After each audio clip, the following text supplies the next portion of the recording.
YouTube channel நண்பர்களுக்கும் இறைவணக்கம். நண்பர்களே, நான் உங்கள் சுந்தரபாண்டியன், இயற்கை வாழ்வியல் ஆலோசகர். நண்பர்களே, நம்ம இன்னைக்கு மூலிகளை இன்னைக்கு நிறைய யூடியூப் சேனலில் திருமண திசையெல்லாம் அந்த நோய்க்கு இந்த நோய்க்கு எல்லாத்துக்கும் மூலிகைகளை எடுத்து பயன்படுத்துறதுக்கான நல்ல செய்திகளை சொல்கிறாங்க.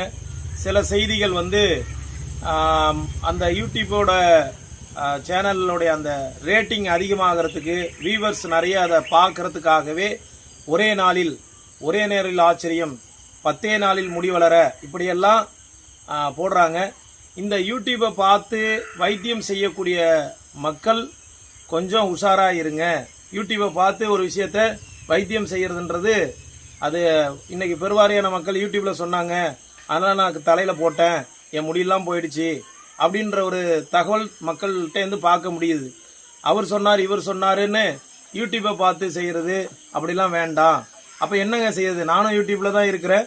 இருந்தாலும் நாங்கள் மரபொழி மருத்துவர்கள், மரபொழி மருத்துவத்தில் அனுபவத்தில் உள்ள செய்திகளை உங்கள்கிட்ட சொல்கிறோம். அந்த மாதிரி அனுபவ செய்திகளை, உண்மையான செய்திகள், இப்போ பார்த்தீங்கன்னா தலைமுறையாக வரக்கூடிய அனுபவ செய்திகளை உங்கள்கிட்ட சொல்கிறோம். சித்தர் பெருமக்கள் அவங்களோட நூல்களில் பதிவு செஞ்ச செய்திகளை சொல்கிறோம். இந்த மாதிரி விஷயங்களை நம்ம பின்பற்றலாம். அதாவது அத்தன்டிக் பர்சன் சொல்லுவோம். இப்போ நம்ம ஐயா கு சிவராமன் மாதிரி இந்த மாதிரி மருத்துவர்கள், சித்த மருத்துவம் படித்த மருத்துவர்கள் சொல்றது, இல்லைன்னா அனுபவ வழி மருத்துவர்கள், மரபு வழி மருத்துவர்கள் சொல்றது, இந்த மாதிரி விஷயங்கள், இப்போ அந்த மாதிரி விஷயங்களை நம்ம அலசி ஆராய்ச்சி, அதான் சொல்லுவாங்க, எப்பொருள் யார் வாய் கேட்பனும் அப்பொருள் மெய்ப்பொருள் காண்பது அறிவுன்னு சொல்லியிருக்கிறாங்க. தமிழர்களுக்கு சொல்லி கொடுத்துருக்குறாங்க. நாம் யார் எந்த விஷயத்த சொன்னாலும் மெய்ப்பொருள் காண்பது அறிவுன்னு சொல்லியிருக்குது. நம்ம தமிழ் பெருந்தகை திருவள்ளுவர் சொல்லி கொடுக்கிற விஷயம் ஒன்று இருக்குது. இது பொதுவான செய்தி. யூடியூப்பை பார்த்து நீங்கள் மருத்துவம் செய்கிறதுன்றது அது ஒரு நல்ல முறை இல்லை. அத்தன்டிக் பர்சன், சரியான நபர்களா, அவங்க சொல்லக்கூடிய செய்தி சரியா அப்படின்றத ஊர்ஜிதப்படுத்தி உறுதிப்படுத்தி, இது ஏற்கனவே நூல்களில் சொல்லப்பட்டிருக்கா, சித்தர்களுடைய நூல்களில் ஏடுகளில் பதிவு செய்யப்பட்டிருக்கான்றத ஒரு முறைக்கு மறுமுறை நம்ம ஆலோசனை செஞ்சு அதுக்கப்புறம் எடுக்கணும். சரி, மூலிகைகளை எடுக்கணும், ஒரு தழையை சொல்லிட்டார் ஒரு வைத்தியர். இன்னைக்கு காலையில் உங்கள் யூடியூப்பை திறந்தீங்க, உங்களுக்கு மூட்டு வலிக்கோ எதுக்கோ ஒன்று ஒரு வைத்தியத்தை சொல்லிட்டார், அந்த பச்சிலையை போய் எடுக்கணும் அப்படின்னா என்ன செய்யணும்? அதை முதல்ல சித்தர்கள் சொல்கிறாங்க, அதை முதல்ல பாழ் மனையில் எடுக்கக்கூடாது. பாழடைந்த மனைகளில் ஒரு நாயுருவி இருக்குது, ஒரு கோவக்கொடி இருக்குது, அதை முதல்ல பாழ் மனையில் எடுக்கக்கூடாது. அப்புறம் வேற எங்கே எடுக்கக்கூடாது? அமில மண்கள், அதாவது இந்த உவர் மண்ணுன்னு சொல்லுவாங்க. அன்னைக்கு காலகட்டத்தில் உவர் மண்ணா உப்பு மண்ணில் விளையக்கூடிய கடற்கரையை ஒட்டிய நிலங்கள், கடற்கரையிலேருந்து ஒரு 20-25 கிலோமீட்டர் வரைக்கும் மூலிகைகளை எடுக்கக்கூடாதுன்னு சொல்லியிருக்கிறாங்க.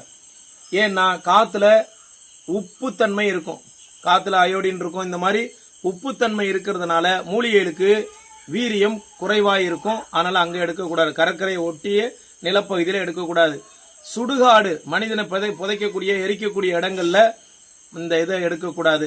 சபிக்கப்பட்ட மனைகள்னு சொல்றான். காலங்காலமாவே சில மனை காலியாவே கிடக்கும், அதுல எந்த புல்லு பூண்டு எது வளர்ந்தாலும் அதை எடுத்து வைத்தியம் செஞ்சாலும் விளையாதுன்னு சொல்றாங்க. சபிக்கப்பட்ட மண், சாபம் கொடுக்கறது, அதாவது காலங்காலமா அந்த மண்ணை மோசடி செஞ்சு அதுல விளையக்கூடியதை எடுக்காதீங்கன்னு சொல்றாங்க. இதெல்லாம் சித்தர்கள் சொல்ற இடங்கள்.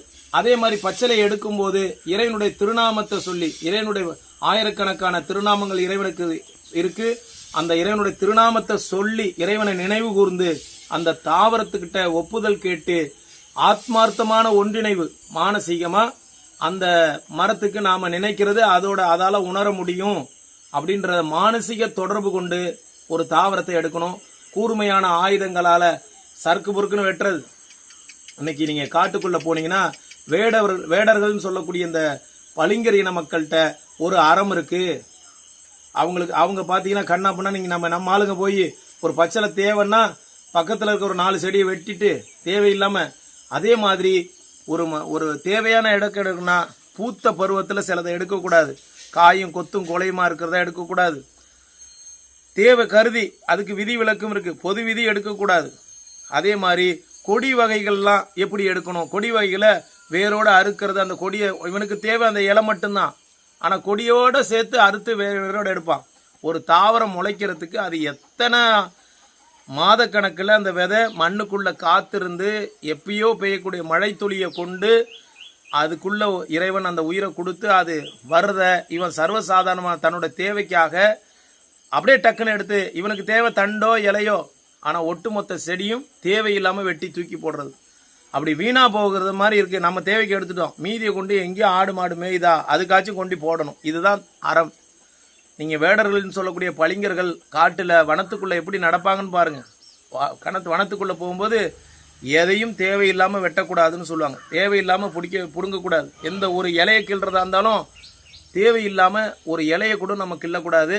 அதே மாதிரி நகம் பட்டு கிள்ளக்கூடாது. ஒரு ஒரு துளசி எடுக்கிறீங்க அப்படின்னா மனிதனுடைய பல்லுலையும் நகத்திலையும் டாக்ஸிக் இருக்கும், விஷம் உண்டு. ஒவ்வொரு ஜீவராசிக்கும் பாருங்கள், இஞ்சி மருந்து, இஞ்சிக்கு தோலில் விஷம், கடுக்காய்க்கு கொட்டையில் விஷம், அருகம்புல்லுக்கு கணுவில் விஷம், அதே மாதிரி வெத்தலைக்கு நரம்புல விஷம். இப்படி விஷபாகங்களை நீக்கணும். மனிதன்லையும் நகம் பல்லெல்லாம் பல்லால் கடிச்சு எடுக்கிறது, நகத்தால் கிள்றது, இப்படிலாம் மூலிகைகளை எடுக்கக்கூடாது. மூலிகைகளை எடுக்கணும்னா முதல்ல இறைவனுடைய திருநாமத்தை மானசீகமாக சொல்லி அதுக்கப்புறம் அந்த தாவரத்துக்கிட்ட மானசீக தொடர்பு கொண்டு இறைவன் கொடுத்த அந்த தாவரத்திலேருந்து தேவையான பாகத்தை மட்டும்தான் எடுக்கணும். தேவையில்லாமல் ஒட்டுமொத்தத்தையும் வெட்டி சீர்குலைக்க கூடாது. அதே மாதிரி நான் சொன்ன மாதிரி இன்னைக்கு அமில மண்ணுன்னு சொன்னேன். இன்னைக்கு ரசாயன தொழிற்சாலைகள் இருக்கக்கூடிய இடங்கள்ல தாவரங்களை எடுத்து மூலிகை வைத்தியம் செய்யக்கூடாது. இந்த மாதிரி செஞ்சோம்னா என்ன ஆகும், அதில் அந்த ரசாயன பாதிப்புகள் அங்கே இருக்கிற காற்றே என்ன ஆகும். இப்போ நிறைய சிப்காட் தொழிற்சாலைகள்லாம் பார்க்குறோம். அதுக்கு அருகாமையில் போய் பச்சளை எடுத்தால் என்ன ஆகும், அங்கே இருக்கிற காற்றுலேயே டாக்ஸிக் இருக்கும். அப்போ அந்த காற்றை சுவாசித்து வரக்கூடிய பச்சளைக்கு எப்படி இருக்கும், அதுக்கும் நச்சுத்தன்மையோட தான் இருக்கும். அதனால அந்த மாதிரி இடங்கள்ல எடுக்காதீங்க. ரசாயன தொழிற்சாலைக்கு அருகாமையில் கடற்கரைக்கு ஓரத்தில் சுடுகாடு, பாழடைந்த மனை, சபிக்கப்பட்ட மனை, இதில் எடுக்கக்கூடாது. வெட்டும் பொழுதும் எடுக்கும் பொழுதும் தேவையான பாகத்தை மட்டுமே எடுத்து பயன்படுத்தணும். இதுதான் மூலிகையில் எடுக்கக்கூடிய முறைகள். இன்னும் சில முறைகள் இருக்கு. வேரோட ஒரு வேர் பாகத்தை எடுக்கிறதா இருந்தால் முதல் நாளே போய் அதில் தண்ணியை ஊற்றி ஒரு கிழங்கு வேர் வேணும் அப்படின்னு முடிவு பண்ணிங்கன்னா அதுதான் முறை. நீங்கள் அந்த வேர் பாகத்தில் அந்த தாவரத்தினுடைய வேருக்கு வேணும் அப்படின்னா தண்ணியை ஊற்றி அதை ஊற வைக்கணும். அதுக்கப்புறம் ஒரு குழந்தைகிட்ட ஒரு முத்தத்தை எப்படி வாங்குவோம் அந்த மாதிரி அந்த வேர் மண்ணிலேருந்து அப்படி இலகுவாக வரணும். வெடுக்கு பட்டார்னு புட்டிச்சு இழுத்து போராடி 10 பேர் இழுத்து அப்படி செய்யும்பொழுது தாவரத்துக்கு உணர்வு உண்டு. அந்த தாவரம் தன்னை யாரோ தாக்குறாங்கன்னு நினச்சதுன்னா, அது உணர்ந்துச்சுன்னா அது உடம்புல எதிர்மறையான ரசாயனங்கள் அது உடம்புக்குள்ளே வரும். அந்த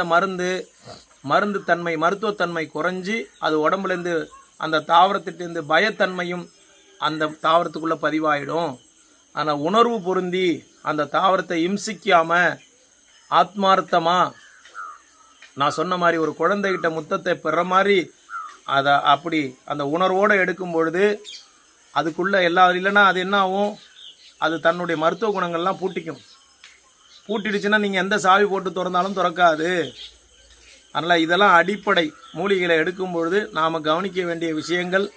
இதை கவனித்து செடிகளை தாவரங்களை பயன்படுத்துங்க. நன்றி நண்பர்களே.